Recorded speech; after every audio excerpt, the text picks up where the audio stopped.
আসসালামু আলাইকুম রহমতুল্লাহি ওয়া বারাকাতুহু। আজকের এই ভিডিওতে আমরা খুবই হৃদয় আকৃষ্ট করা একটি সিক্রেট কাহিনীকে জানতে চলেছি। আর এটি একটি এমন সিক্রেট যেটি বেশিরভাগ মানুষও জানেন না।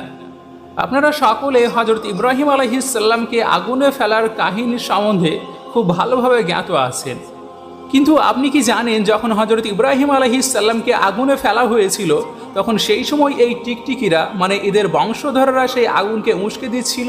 মানে এই টিকটিকির বংশধররা এটাই চাইছিল যে ইব্রাহিম আলাইহিস সালামের আগুন আরও ফুলকে উঠুক, কিন্তু সেখানে পৃথিবীর সমস্ত মাখলুকাতই সেই আগুনকে নেভানোর জন্য চেষ্টা করছিল। আর তাদের মধ্যে কথা বলতে না পারা এক জীব ছিল যাকে আমরা ব্যাঙের নাম অনুসারে জেনে থাকি।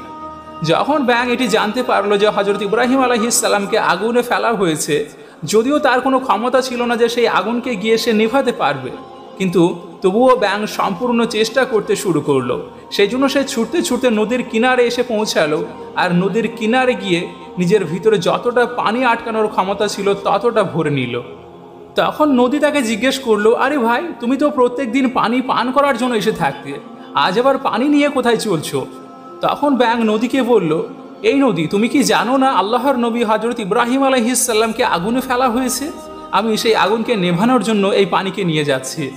ভালোই ব্যাঙের সেই পানিতে আগুন নিভবে না, কিন্তু তবুও এই কথা না বলতে পারা মাখলুকাতটি আগুনকে বোঝানোর জন্য নিয়ত করেছিল।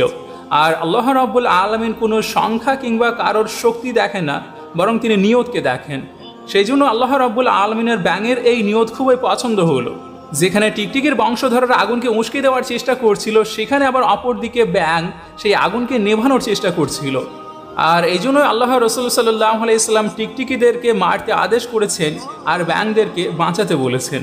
তো আজকে আমরা যেই সিক্রেটের সম্বন্ধে জানতে চলেছি সেটি হলো, যেহেতু এটি বর্ষাকাল চলছে, সেই জন্য হয়তো আমাদের ঘরে কখনো কখনো ব্যাঙরা চলে আসে, আর তাদেরকে দেখে আমাদের ঘৃণা হতে শুরু হয়ে যায়, কিংবা কারোর আবার অরুচি চলে আসে। যদিও আমাদের এমনটি করতে নেই, কেননা আল্লাহ রাব্বুল আলামিনের জিকির ব্যাঙরাও করে থাকে। আর এই জন্য যখন ওই কারোর ঘরে যদি ব্যাঙ আসে, তাহলে তাকে খুব ভালো করে নিজের ঘর থেকে বাইরে বের করে দেওয়ার চেষ্টা করবেন। কখনো যেন হাত উঠাতে যাবেন না তাকে মারার নিয়তে, তাহলে কে জানে আপনার হয়তো ধ্বংস এখানে লেখা থাকতে পারে।